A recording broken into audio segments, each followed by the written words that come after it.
توی کوچه رقصیدن، برای ترسیدن به وقت بوسیدن، برای خواهرم، خواهرت، خواهرامون، برای تغییر مغزها که پوسیدن، برای شرمندگی، برای بیپولی، برای حسرت یک زندگی معمولی، برای کودک زباله‌گرد و آرزوهاش، برای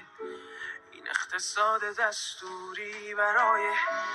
این هوای آلوده، برای ولیعصر و درختای فرسوده، برای پیروز و احتمال انقراضش، برای سگهای بیگناه ممنوعه، برای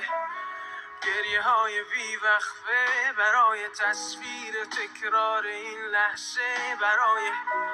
چهره ای که میخنده، برای دانش آموزا، برای آینده، برای این بهشت اجباری، برای نخبه های زندانی، برای کودکان افغانی، برای این همه برای غیر تکراری، برای این همه شعارهای تو خالی، برای آوار خونه های پوشالی، برای احساس آرامش، برای خورشید پس از شبای طولانی، برای قرصای اعصاب و بیخوابی، برای مرد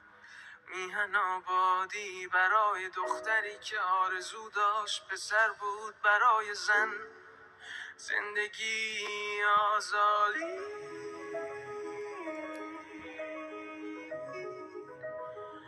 برای آزادی.